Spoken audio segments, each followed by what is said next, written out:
mortality a lot lately? Or? Well, yeah, I mean, you turn 70 and it's you can't run from it. Ah, fuck, I was hoping you could.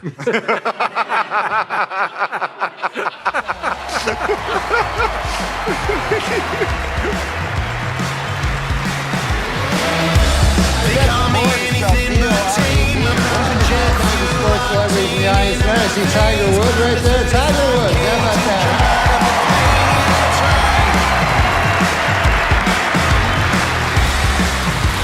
Come on, Norm, and thank you for everything.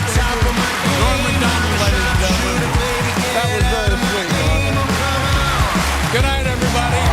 You're Norm Macdonald, and you are shattering my energy. Like, you could have whatever you want. Clearly, you want nothing, and you just want to be depressed. You're depressed. No, I'm not depressed at all. Someone. I'm in no ways depressed. Having nothing and having something are exactly the same thing.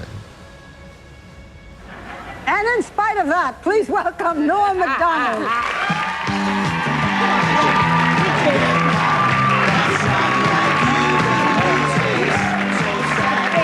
All right, what's up, man? Okay, Norm, you're Canadian. Yes, I am. So what do you think of this whole presidential mess? I think we should get the homicide out of the White House and get like a fresh start, because we don't want any more murderers. I told you murderers.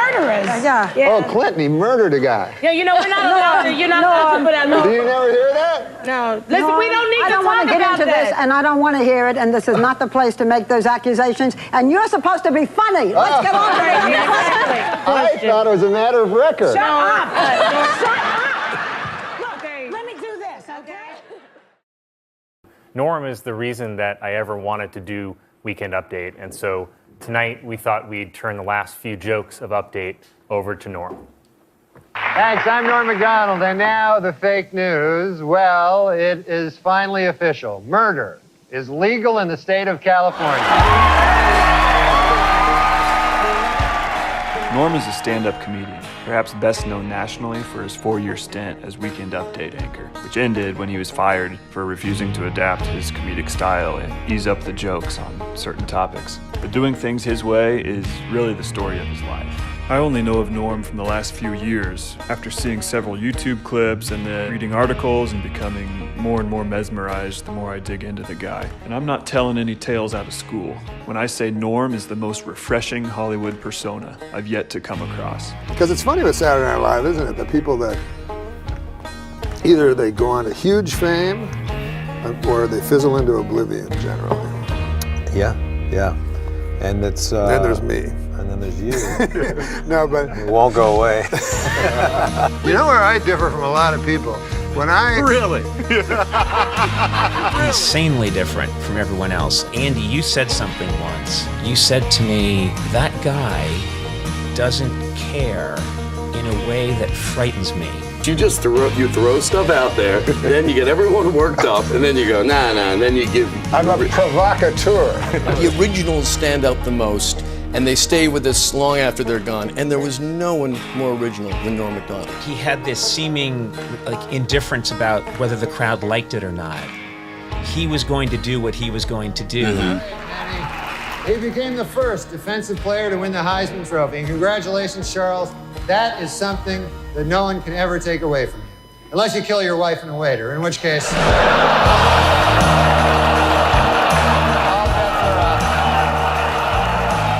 I have always said to people, if you want to really see me laugh, and this is long before Norm passed, if you really want to see what it looks like when I am laughing, watch a Norm Macdonald segment. What are you doing now? I just saw on the TV my hair. Okay. All right. What we're going to do is we're going to take a little commercial break. Okay, great. And I'm going to get security in here. And then we're going to come back and we're going to talk to you some more because you're going to have some fluids during the break and stuff. Fluids? Yeah, you'll see. We'll get that Tanya girl to get them for you. I thought when you said that, I thought you meant fluids out of my ass.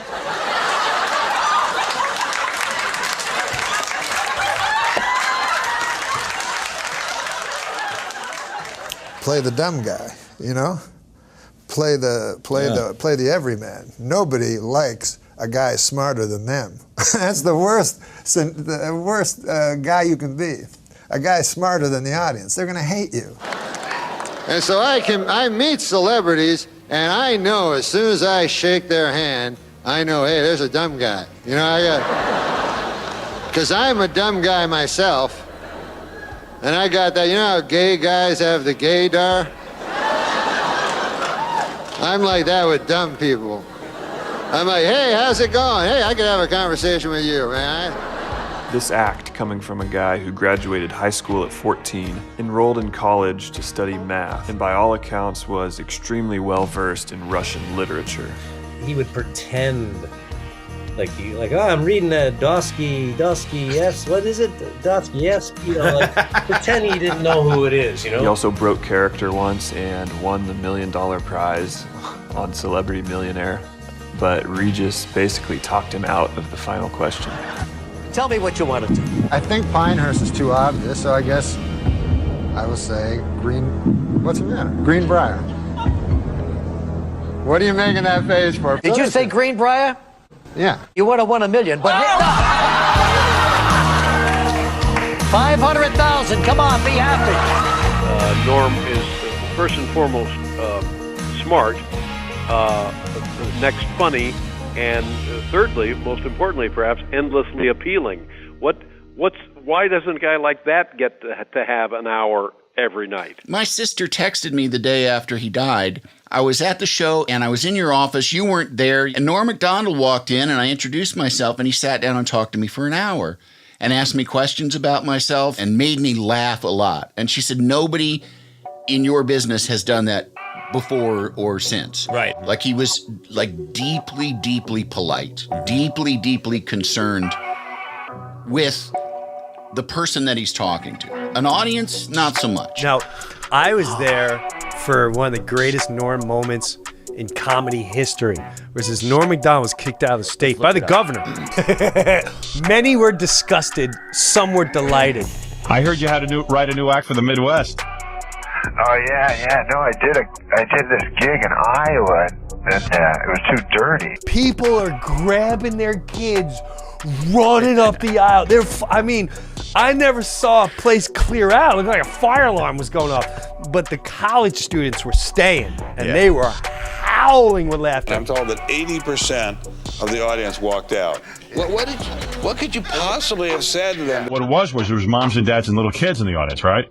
That's what they didn't tell me. I would never do anything dirty in front of children. No. And there's thousands of people there. And it's billed as family night. Family night. And they give us a big speech, and they're like, no cursing, and no sexual agenda jokes. Okay. Then Daryl Hammond goes up and does impressions. He's completely going great. Yeah. I go up, do my 20, feel great. Norm goes up, and the place goes nuts. Little kids. And I am not exaggerating. Yeah, well, what did you say to them? I was just talking, like I don't have my stand-up act, I just talk about whatever I'm thinking about. Mm-hmm. So what'd you say at the time, it was about having sex with animals. But it wasn't like weird. It was like I'm not in favor. I'm not in favor of it. This is what he starts off with. So I go, Daryl, you gotta come see this. And he's going, and he won't stop. People start like looking around, like people are like, what's going on? Old people, little kids lining up. Okay, so everyone got up and left. Now, did they pull the plug on you? I mean, or was some people left sitting in the chairs? No, I think there was like 2,000 people, and then 1,800 of them left. And then another 200 liked me. Right. So they were really happy at the end. They thought it was cool. Like, I didn't even know anything was wrong. So then this guy goes, do you think your act is obscene? You know? So then I said, no, I think what's obscene is there's like kids dying in Vietnam, you know? And then he goes, there's no war in Vietnam. He's like, you're all mad at me. Maybe the funniest thing about this story is that there's a 1997 Rolling Stone article where the writer, he's doing like an SNL article or something. So he's in Norm's office and he notes that on Norm's bulletin board, there's only 3 things, one of which is a letter from the assistant athletic director at Iowa. And it's basically a disinvitation from a charity golf event, which Norm was supposed to play in the next day, but his stand-up was so offensive that they uninvited him, and then Norm put this on his bulletin board like a trophy. Because he literally, he just didn't care. He really didn't care. People say that, and they're lying. No, he really genuinely didn't care. I mean, watch his roast, watch his talk show appearances. He doesn't give a At my roast, he says, Saget, I can't roast you. You're my friend. And I go, Norm, just do it and curse a little bit. I don't want to curse. I'm going to read jokes from a 40s joke book. There was silence in the room. No, I think that Bob should join the Ku Klux Klan. And that's not because he's racist. He's not racist. It's just that he'd look a lot better with a hood over his head on account of his face.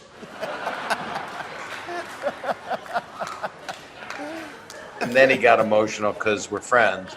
And he started saying, I love you. I don't like to make fun of my friends. And I just think the world of you. Bob, honestly, has never had an unkind word for anybody. And I love him, and I hope everybody else does. So I just want to say that. With all your wealth and your success, and this is serious from the heart, you got to remember, this is a saying I made up. There are a lot of ships that are very valuable, right? Like you probably think a golden ship was valuable. Yes, okay. There are a lot of ships out there. You would think a solid gold ship would be very valuable, or a solid platinum ship. Yes. A ship made only of diamonds. I don't know if it would float. I don't know. But you would think that would be your most valuable ship. But you know what, sir? It is not. You know what your most valuable ship is? What is that? Friendship. The biggest laughs you'll ever hear in life are like at a Thanksgiving dinner with a bunch of loved ones. And nothing funny is said. And it just comes from love. I find that to be a taboo subject. And yet it's central to everything there is. My mother's so happy. She lives beside me. 86 years old. She's so happy. I would trade, and I've never seen anything shine from her eyes, just love. I don't think she's ever let an ironic phrase, pass her time. She's just a great person, and she's so happy. Like she'll come back, she'll go to the grocery store, come back, go, Norm, that was an amazing story. I said, what happened? She goes, a woman was buying a pineapple, it was $1.49. Last week, it was $1.19. I'm like, that's not a story, you old bag. What the fuck? That's too dirty. Let's do a nice joke to clean it up. Opinions are like assholes. Neil Patrick Harris wants to stuff... You should let me read this ahead. Opinions are like assholes. Neil Patrick Harris wants to stuff his cock in them. Oh, wait, that's just assholes. I guess my overall feeling is life is sort of absurd. It's absurd where I am. Don't you ever wake up, Larry, and feel it's absurd where you are in life? The whole thing is weird. The whole thing, yeah. I think that has a great deal to do with his success, that he actually didn't really care on some level. Like, obviously, he wanted to be successful and wanted to be and do well, but at some point, I think he sort of knew what was important and what wasn't. Life is fantastic. Yeah. I like life, man. You do, really? I'm like, man, it's the greatest gig in the world, being live. You get to eat at Denny's, wear a hat, whatever you want. Yeah. Get haircuts. It is. Are you a happy person, like in general? No, I mean, I think things are funny, right. So I laugh a lot. But that doesn't necessarily translate into like happiness on a... If I'm laughing, I'm happy, I guess. Do you have a nice house? No, I live in a very small apartment. You have an apartment? Yes. Oh. I'm surprised that you don't have like a big, you're Norm Macdonald. Well, I don't like things. Oh. No, I've always felt very burdened down by them. I bought a house for the first time ever. Yeah. And it was like I was walling myself into a fucking mausoleum or something. All of a sudden, I'm like, when you had money. Fuck. Yeah. I'm like, I don't want to be here. Yeah. I don't want a bunch of stuff. When you're really poor, you don't expect anything of yourself, and you're happy with any measure of success. And it's only as you get more successful that you start to envy and. You know what I mean? And especially in this town. What turns you off? In general? What turns me off? Yeah. Smugness. Like, I always ask people, I go, what do you know for sure? Because, of course, the answer is nothing. Like, I remember when I realized I didn't like sunsets at one point in my life. I was like, what the fuck am I looking at this shit? I don't even like it. And I realized that I just thought I liked it because I was told they were supposed to be beautiful or something. But you just have certain moments in your life where you come to for a second with some lucidity. I stumped a fucking psychiatrist once. I said to the guy, because I was fucking gambling all the time, shit, right? I had a gambling addiction. He said, you're using gambling in order to escape your real thoughts. Mm-hmm. And I said to him, isn't that why you do everything in life? And literally, I stumped him. He had no answer. He was like, ah. And then he recovered and tried to make it. But isn't that why you do everything? Yes. So you're not sitting at home thinking about what was what's your, really going to happen to us? where it all ends? What was your gambling poison there? What did you enjoy? Sports gambling. Yes. But like when I watch a game and I have a bunch of money on it, then I can understand what's going on. Nothing's ambivalent or anything about it, you know. And there's stakes. There's stakes. Like, I went broke like a few times when I actually had lots of money. Gambling. 3 times. Gambling. With gambling, yeah. And I mean broke, dead broke. Have you ever texted with Norm? No, I haven't, no. He just goes, he waits days, and then at 3 a.m, David, hello, it's me, Norm. I go, Norm, what are you doing? Are you answering me from 4 days ago? Is that what you're doing? Dave, it's Norm. Do you like money? Yes, Norm, I like money. Why? Would you like to have more money than all your wildest dreams? Yes, I would. And then an hour later, would you like to walk into a dealership and point to a car and then just buy it? I go, of course. How? And then 3 hours later, bet the over in the Blackhawks game in the first quarter. I did a stupid thing one time. Okay, he's ready to talk. We're at Atlantic City on the boardwalk. I threw $60,000 into the ocean. No way. Yeah, to quit. That was my thing. I'm going to quit. Why did you just quit and keep the 60? It was supposed to be like I felt like I was in a movie. Wow. How do you do that? Well, you know, you kind of at the end of it, you know, it's happening. Yeah. Because it does it's exhausting. Yeah.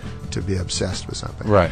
So you are, I guess, trying to do it, trying to finish it off. Right. Finally. Because if you have $450,000 in the bank, and then you lose $400,000, you go, fuck it. I don't want to fucking have $50,000. And you did that 3 times. 3 times in my life, yeah.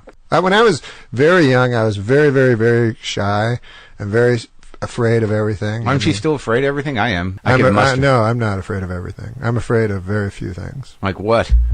Illness, death. And he won't be fully appreciated until he's dead. Ladies and gentlemen, the great Norm Macdonald. Who knows, you know? I mean, who knows how you're going to die? I mean, we all know now. But think back a week ago.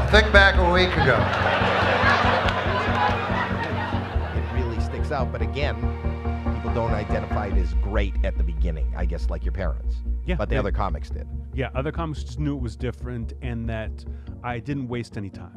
You know, when you tell a story, you can have 5 minutes without a laugh and people are still interested in the story. But when you're telling little one-liners, you're kidding me.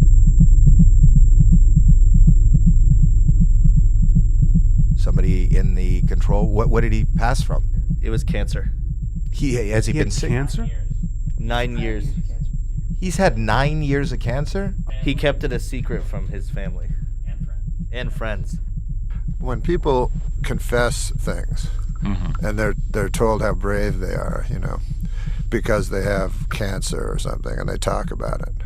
Well, everyone has cancer. I mean, it's not rare at all. And if I had a specific ailment, and possibly I do, you don't know. I don't know. But I would not talk about it. I would not. I hope that I would not discuss it, and just to try to benefit monetarily from that. When Norm passed, it was widely reported that he had been diagnosed with cancer 9 years prior, in 2012. And when making this video, I came across a little more info. A few people who knew him at a much younger age say he battled cancer his entire life. The only thing I could find strong evidence of is his stomach cancer he had in 1986 that actually kept him from doing comedy for over a year. This is a recount from Laura Ray, a comedian who was friends with Norm back in 1986. And then, lo and behold, then he came in, I remember, late one day, and he goes, hey, I'm sorry I'm late. I was throwing up blood, right? And we're like, Norm, that's not good. Go to the hospital. And so Norm went to the hospital, and it turned out he had stomach cancer. And they took out, I think, almost half to 3/4 of his stomach. And so during that time, it was very difficult. And we thought that Norm was going to die. And I think he did come close to dying. And part of the checking of the abdomen and the rubbing of the belly was from that initial bout of cancer. I think partially it's comfort and partially it's just, there's still a bit of residual kind of pain and tightening. But Norm never lost to cancer. He beat it at least once. In the last instance, ended in a draw. Because in the old days, they go, hey, that old man died. Now they go, hey, he lost his battle. That's no way to end your life, What a loser that guy was. Last thing he did was lose. And I'm pretty sure, I'm not a doctor, but I'm pretty sure if the cancer dies, if you die, the cancer also dies at exactly the same time. So that, to me, is not a loss, that's a draw. That's what I mean? Norm beating cancer once at a young age seemingly sheds a lot of light on his unique fearlessness, courage, self-destructive tendencies, and of course his career-long infatuation discussing illness and death. This world's gonna burn. It's all coming down. Yeah, well, I have a fear of not existing. Yes, but the writer Nabokov said that he saw a picture one time, and it was a picture before he was born. And it was a picture of his mother with his brother and sister that were older than him, but he had not been born yet. And he said when he saw that picture, there was no terror in him, even though he was looking at a picture where he didn't exist. But he didn't know anything, so. Right, he didn't, but looking at that picture didn't terrify him that he didn't exist.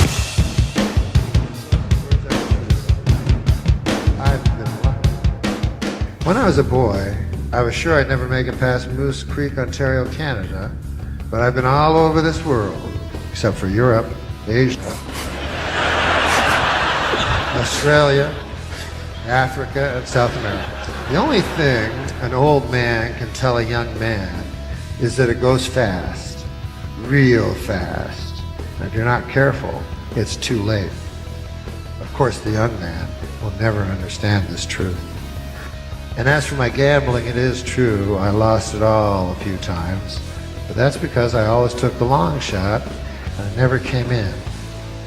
And if you're at the table and you're rolling them bones, and there's no money in playing it safe, you have to take all your chips and put them on double six and watch as every eye goes to you and then to those red dice doing their wild dance in freezing time before finding the cruel green felt.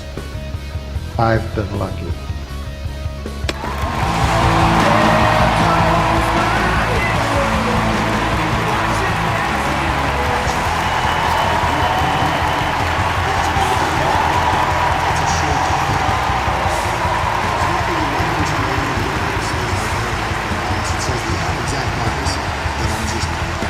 Like my friend Billy Joe Shaver, a country singer, he says, I'm just an old chunk of coal, but I'm going to be a diamond someday. When I have my funeral, Yeah. and most of these funerals, crying and sad and everything like that, and that's what I'd like, I don't want, I've heard of other ones, let's have a party. Whoa, whoa. No party. There'll be a lot of party days later. But right now, I'm dead. I mean, people should be talking, crying. And that's the way it is, folks. Good night and good luck.